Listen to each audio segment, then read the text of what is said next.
Hello, myself Naveen Kumar Saini. So in the course of wireless and mobile communication, code KEC 076, in the series of complex topics, so first topic which I have chosen from the unit 1, that is the cellular infrastructure. So this is very important to understand about the wireless communication system. Okay. So in that, first of all, I will go for the what are basic things which we must know before starting the cellular infrastructure. So in that, cellular network, which is nothing but it is the very important part in the upcoming technology for the mobile phone, personal communication systems and the wireless networks, etc. So this technology is developed for the mobile radio telephone systems, which replace basically with a high power transmitting base station to the low power transmitting base stations. So as we are very much aware, this cellular in the cellular system, when we have the high power transmission base stations, so these high power signals are very much dangerous for the human being's health. Okay, so to taking this into the consideration, the first thing which they have done, they have converted the high power transmitting antenna and they have used into the low power transmitting antenna. Okay, so in the in modern cellular technology, maybe the environment like the rural environment or the urban environment, so these are divided into the some geographical region. So splitting of geographical region is the one of the major concept in the wireless communication system. Okay, so just like as I mentioned about the cell splitting, so cell splitting is nothing but when we have a cell which is of hexagonal in shape, so we divide or we split the cell into the small chunks of the hexagonal shaped cells. So these small hexagonal shaped cells are using the small base station which is of very low power. Okay, so in that, another major factor in the cellular infrastructure is the size. The cell size is to be maintained in that way that the coverage of the complete geographical area must be utilized properly. Second is the spectrum. Spectrum utilization is another very big factor which come into place into the wireless system. Okay, so there are some terms which are very useful and we have to understand about this, that what are the cells, then what are the clusters, what are the frequency reuse concept in that, and then most important is the handovers. So in this lecture we will take a few topics in from here so that we can understand what is the overall picture of wireless communication system. So first is the cell. So cell is what? This cell is the basic geographical unit of the cellular system. Okay, so as we are mentioning in that, cell this is a basic unit, right? This is a basic unit of the cellular system. So this cellular comes these cellular terms come into the picture from the term which is the honeycomb hexagonal shape. So this hexagonal shape is used for to defining a particular cell in the cellular infrastructure. Okay, then cell wise, as I mentioned that cell wise one of the base station is used to provide or to give the transmitting power to the particular geographical area. So in short, we can say when we are talking about a single cell, so in that single cell we are using one of the base station, and the coverage of the base station is nothing but this is representing the geographical area for the particular cell which is covered by the signal power from the base stations. Okay, so due to there are some of the constraints which are imposed into the cellular system, which is a man-made noise or the cell planning. Okay, so these are some of the parameters which we have to take care about into the cellular infrastructure, okay, in the wireless communication system. Second is the cell size. The cell size which depends on the density of the subscriber. Okay, so first point which I have just mentioned, that the cell size will be one of the factors to depend the power which is transmitting or the coverage which is observed by after transmitting the power from the base stations. Second is the subscribers, number of subscribers into a given cell, right? So if we have cell like this, right? So in that particular cell, this is the hexagonal in shape. So and we are deploying the base station like this. Okay, if this one is the base station, this is the antenna obviously. So if we have the multiple subscribers, so this capacity to know how much subscriber can be accommodated into this particular cell. So this is one of the factor through which we can define what will be the cell size and what will be the area of that particular cell. Okay, so in that, when we are talking about this particular area which is covered by the transmitting antenna or transmitting power from the base station, so in that, when we have the very big cell size, so we call that complete big cell size, that is the microcell. Okay, so microcell is the very big size of the hexagonal shape. Then we divide into the small cells. So these cells are called the picocells and the femtocells. Okay, so first is the macrocell, which is the largest one. Then we divide the macrocell into a smaller cell. This is the microcells, and after that it is again divided into the small cells, that is picocells, and then the femtocells.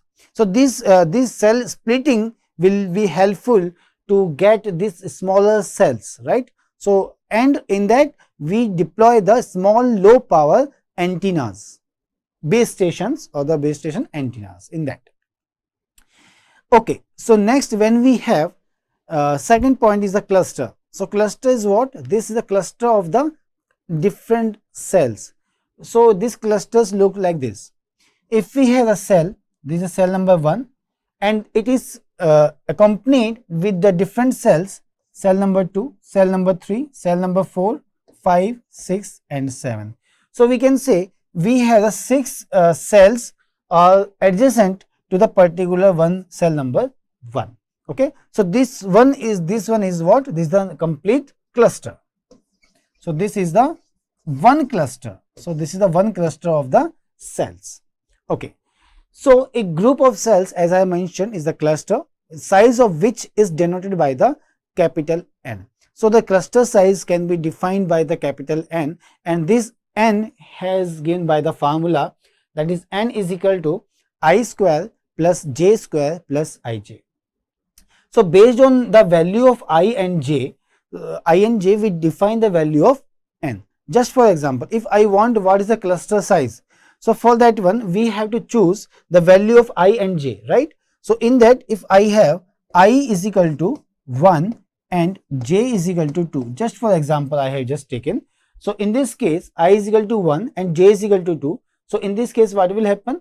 So this value will be 1 plus 4 plus 2. Okay, so in this case, this value will become is equal to 7. This is very simple, right? So based on the value of I and J, right, so we define what is the cluster size. So in this example, if I say what is the number of cells in this cluster? 7 cells are there. So it means the value of I will be 1 and J will be 2. So based on that, the cluster size of N will be 7. In similar fashion, you can use any of the example. If I is equal to, just another example I just want to take. So in that, I will take I is equal to 2 and J is equal to, you can take 3, just for example. So in this case, what is the value of I square plus J square? So N will become I square, that is 2 square plus 3 square plus 2 into 3, right? So in this case, what is the value of total N? So N will become 4 plus 9 plus 6. So this value is what? 19. So it means in a cluster, when we have I is equal to 2 and J is equal to 3, so in that case, the value cluster size will be of 19 cells will be accommodated into a complete one cluster. I hope this point is clear to all of you, how to find the clusters, how to find the number of cells into the cluster. Okay, so next, another important point is the frequency reuse. So when we are talking about this cluster size, so the value of N we can find out from here, and we can define what will be the, at which level the frequency can be reused. So in the overall structure, cluster, when we define the cluster, so this cluster, what is the significance of the cluster basically? The significance of the cluster is, if I am assigning the radio channel for channel 1, that is the F1, okay, and in the cell 2 I am defining the frequency to radio channel, that is of frequency F2, and here the frequency is F3, F4, F5, and then F6, and then the F7. So in short, the 7 frequencies can be used by one cluster. So the same frequency cannot be used by the two clusters. I cannot say I cannot use the frequency F1 here and the same frequency in the cell 2 F1 here. I cannot use that, right? So that is why the cluster will be defined in that way, that different frequencies can be used in the particular cluster. So this is very, very important. Now the question arises, where we can use the frequency where we can use the frequency again when I am assigning the F1 here. So what is the method for that? So for that one, we have the frequency reuse concept. So in that concept, the hexagonal shaped cell is conceptual and systematically model radio coverage for each base stations.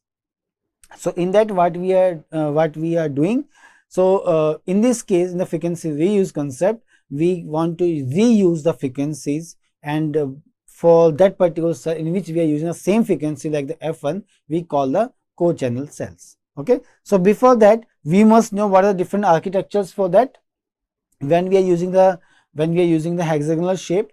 So the centers, so base stations area is depicted as either being the center or at the edge. So in this way, we just want to elaborate that when we have this hexagonal shape, so in that hexagonal shape, how to deploy the base stations. So the deployment of the base station is like that. So one cell will be cell excited by the omnidirectional antenna when we are deploying the base station at the center of the cell.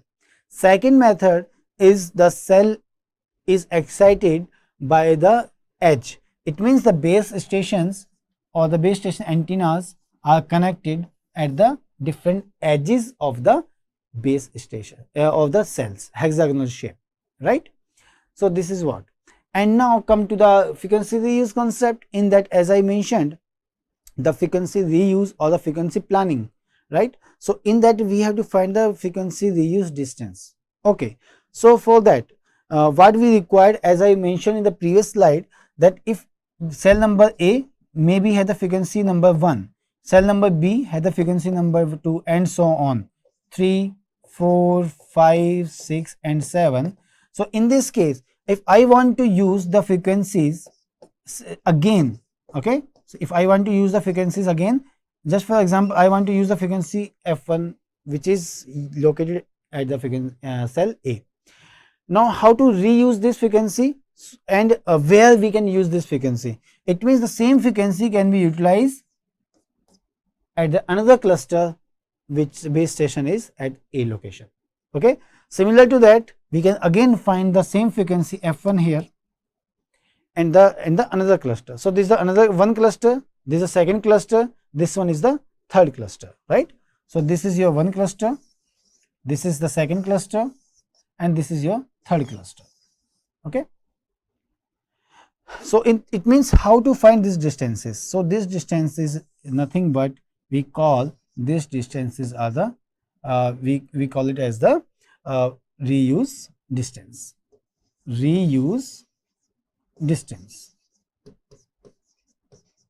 or sometimes we call the frequency reuse distance. Okay. So the concept is clear to all of you. What is the meaning of the frequency reuse distance? So this is what distance at which we can the same frequency can be utilized, can be used again. So that is the frequency reuse, and we call this distance as the frequency reuse distance. Okay.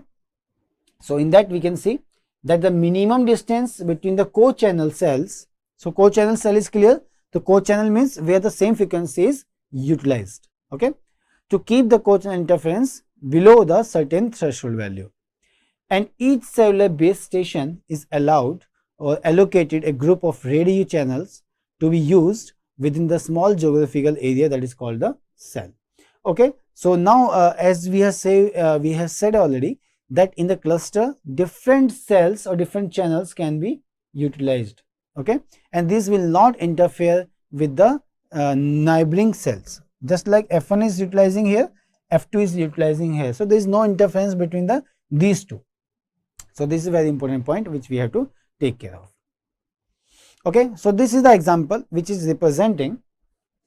Here we can see when, as I mentioned, I is equal to 3 and j is equal to 2. So in that, when we have calculated already in the previous slide, n is equal to 19. So this n is equal to 19 means in a cluster we have the 19 cells, right? In that 19 cell, where the how we can locate the co-channel cell. So this is the co-channel cell, this one. Okay, so this I is equal to 3 and j is equal to 2. So how you can calculate this location of A, as I have mentioned, how to locate these two cells. So for that one we have the method for solving this. We will take the example for to understand this point, how to locate the co-channel cells. Okay, so we will start from here. This is my particular cell at which I am using the frequency F1, just for example. Now what I will take? I will take the value of I and j. So for example, I have taken the I is equal to 2 and j is equal to 1. Okay, so in that, move the I is equal to 2 along the any chain of hexagon. So I is equal to 1 and I is equal to 2. So from here to here, this is the I is equal to 1, and from here to here, this is the I is equal to 2. So from here to here, this is the I is equal to 2. So I and j is what? Basically, I and j is the distance between the two base stations. So at this location, one base station is there. At this location, second base station is here. So in this way, the distance between the first base station and second base station is the I is equal to 1. Second base station to third base station, I is equal to 1 again. So it means total distance from one base station to third base station is 2. Sorry. So I is equal to 2 now. Now second step is simply turn 60° clockwise and move j cells. Okay, so at this moment what we have taken the example, j is equal to 1. So now from here, as they are mentioned, that move the 60° and move the value of j. So at this moment, for example, as we have taken I is equal to 2 and j is equal to 1. So in this case, j is equal to 1 means the distance between the two base stations, that is the 1. So this is the j is equal to 1. So it means this distance from here to this distance is nothing but the reuse distance or the frequency reuse distance. So in this way we can calculate the value of d, or we can locate the co-channel cells. I hope this point is very much clear to all of you. Okay, so this is very important and very interesting facts about that a radio channel consists of a pair of frequencies, because when we are using the full duplex concept, in the full duplex, what happened in the full duplex, there is a pair of frequencies. The first there are two frequencies in a pair, and one frequency is used for the uplink and second frequency will be used for the downlink. Okay, so in that, the pair of frequencies will be introduced in that. So in this way, the concept of frequency reuse is assigned to each cluster, or each cluster and the same group of radio channels can be utilized for a smaller geographical area. So if we have the n cells in a cluster, so we can give the n frequencies, right? So it is mentioned here. So if a set of n different frequency groups f1 to fn, which are used to each cell into the cluster, and these are used based on the sharing methods. Okay, so they are used for the sharing methods, and in different cells we can use the different frequencies. So example, again it is mentioned here. We will take in the smaller cells. So cell of 3 cells, so f1, f2 and f3, right? Second cluster f1, f2, f3, and third cluster f1, f2, f3. So how we are getting this? When we have the value of I and j, so I value is 1 and j value is 1. So in this case, what is the value of n? N will be I square plus j square plus ij, right? So when you put all these values here, the 1 plus 1 plus 1, so this value is 3. So it means the cluster size is what? The cluster size is 3 here. Okay. So it means when the cluster size is 3, means in a one cluster 3 cells are there. So this is first cluster, this is second cluster, this is third cluster. Okay. So it means that in each cluster we can define the different cells, different frequencies in a particular cluster. So in the similar fashion, another example, when we have I is equal to 1 and j is equal to 2. So based on that we can define this type of clusters, which we have already covered. This is a cluster number 1, this one cluster number 2, this is cluster number 3. So 3 clusters are there. So example already we have discussed, when I is equal to 2 and j is equal to j is equal to 1. So based on that you will get the value of n, that is equal to 7. Okay, so these things must be clear to all of you. Next is channel assignment strategies. So as we have mentioned, n depends, number of n depends the value of I and j, and then we said when we allocate the radio channels to the particular cluster, and these radio channels will have the different frequencies, set of frequencies, right? So each cell will have in a cluster, each cell will have the different frequencies. So how to locate the channels in that case? So we have the basically 3 methods where we can assign the channels. So first method is the fixed channel assignment. Okay, fixed channel assignment, then borrowing strategies of borrowing assignment strategies are there, or dynamic channel assignment is there. So in the fixed channel assignment, basically we define or we assign the fixed number of channels in a particular cluster. So in that case, if any of the channel is not utilizing for the calling or voice purpose, so it means that will be the empty, that is not in use, right? Or it may also happen in this strategy, if we want, if number of subscribers become more, in that case the few of the subscriber cannot receive or accept the calls in that case. So number of channels which are assigned in the fixed channel strategies are fixed. So each cell is allocated a predetermined set of voice channels, right? Predetermined, right? This is very, very important. Predetermined set of voice channels. So any call attempted within the cell, it can only be served by the unused channels, right? So if any channel is not in use and the subscribers start calling, so if the channel is unused, then only it can be used. Otherwise, if any channel is particularly used, in that case that cannot be occupied by the required subscriber unit, right?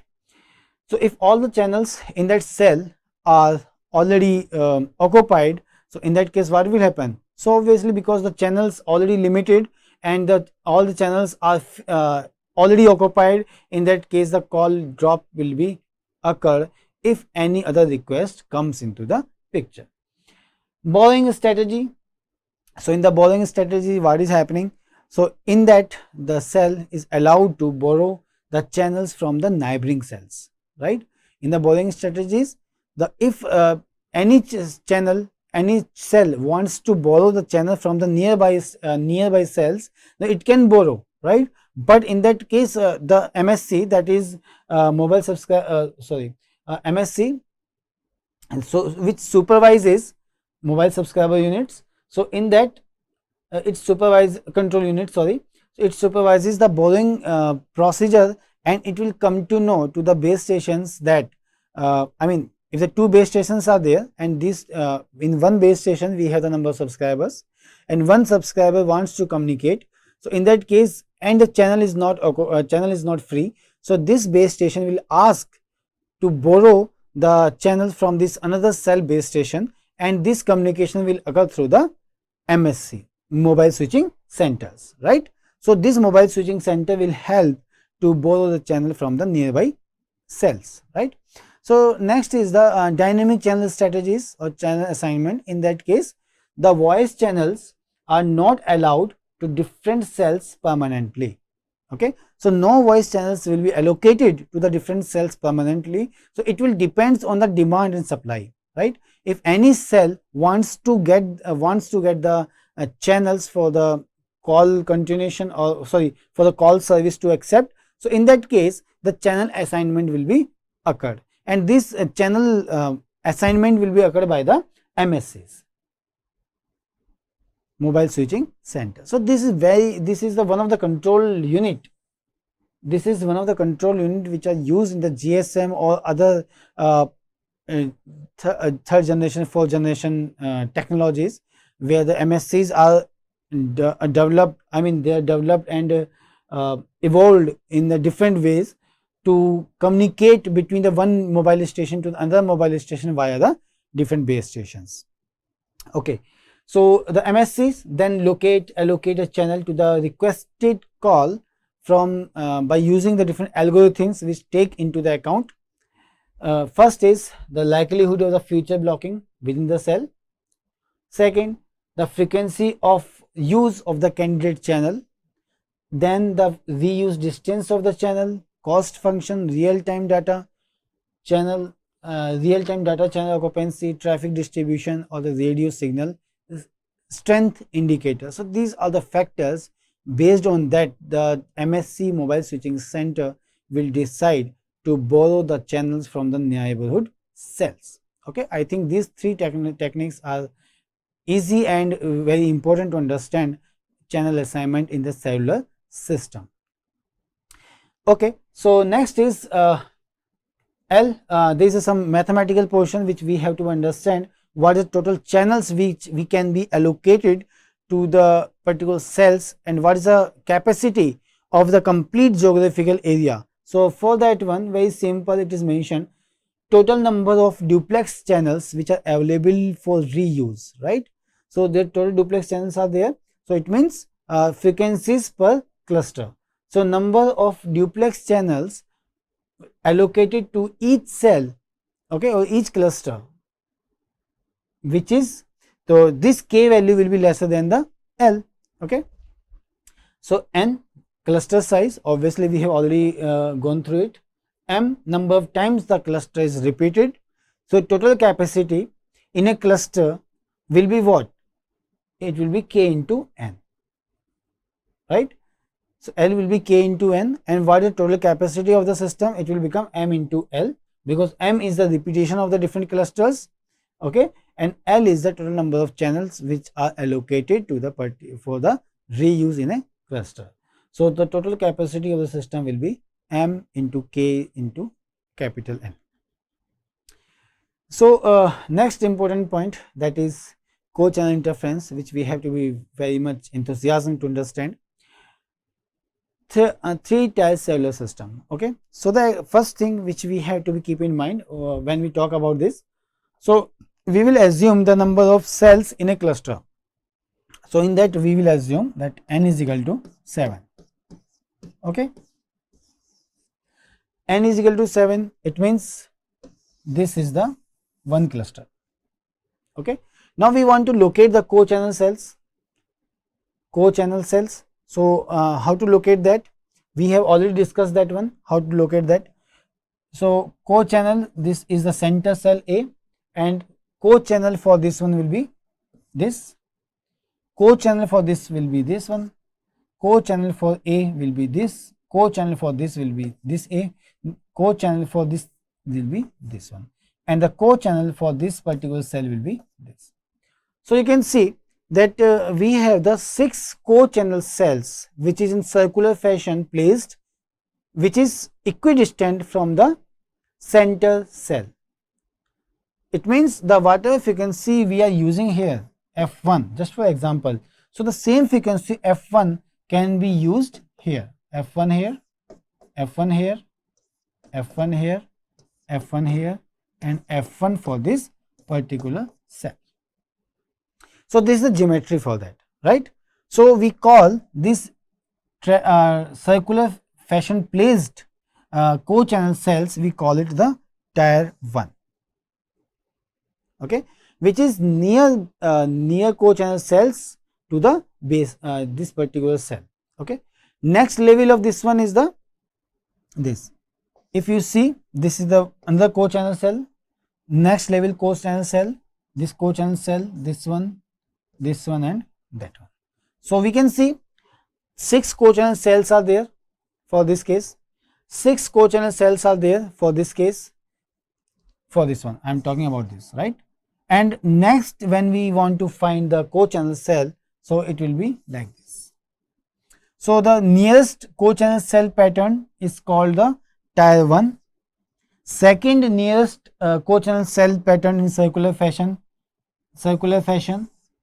is called the tier 2. And the last one, which is above than this, not the last, but the third circular pattern co-channel cells like this one, these are tier 3. So how many cells are there? 1, 2, 3, 4, 5 and then 6, right?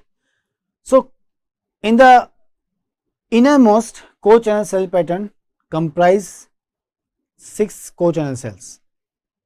Second, this is the in tier 1. In the tier 2 again 6 co-channel cells are there.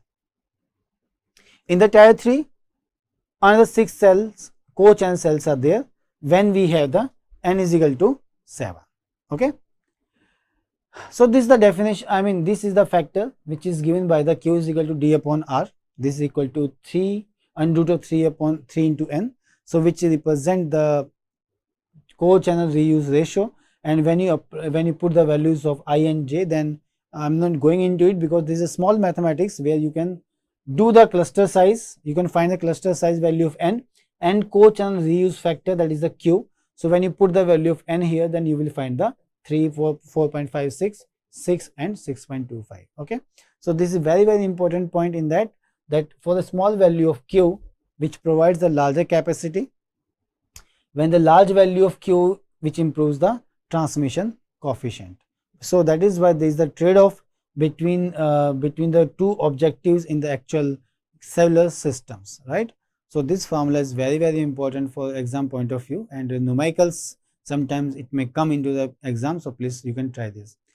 So next point in that, as a signal to interference ratio, which is simply given by the signal which is a desired signal, and this is the co-channel cells. See, as I said, if I have the signal, mobile phone is here, right, and this is desired signal from the base station to this mobile phone, for this mobile phone, right. So these co-channel cells will creates the interference for this particular mobile phone, right.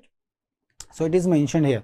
So these interferences are like this: I naught, I is equal to 1 to I is equal to I naught into I, capital I. So this I is the interference from the co-channel cells, and S is the signal strength for the desired, from the desired base station to the mobile phone which we are using, right. And rest base stations signals which is receiving by the particular base mobile phone, that will be the interferences.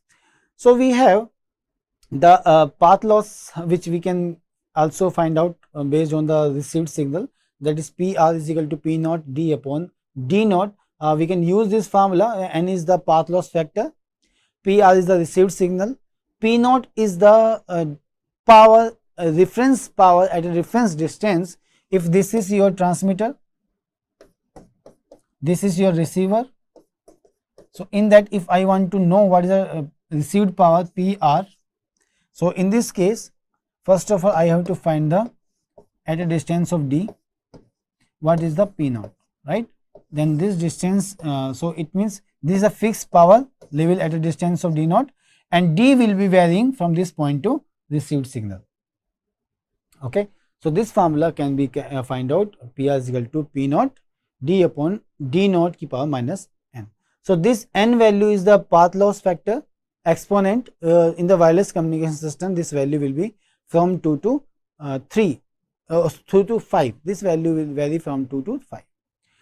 So when you put all these things all together, so in that case signal to interference will be equal to R ki power minus N, because if you see here, So this signal is proportional to S, and this I is proportional to this. And in this case, when you put the received signal, so in this case you see this is the inversely this is proportional to the d power minus n. So here I can write this PR is proportional to d power minus n. So if I have this concept, so because when I am talking about the received signal, so this representation is like this: the received signal which is desirable in nature, so this will be r power minus n. So what is the r power minus n? R is the desired distance. So if this is the base station and this is our mobile phone which is at the cell edge, so in that case this distance is the r, right? So this is a desired signal, and rest these d's are the, and these distances are from the co-channel cells. If you see 1, 2, 3, 4, 5, 6, so these 6 co-channel cells are sending the signals at a distance of d minus r, and which will be the interferences. So that is why in general they have taken the d I power minus n. Okay.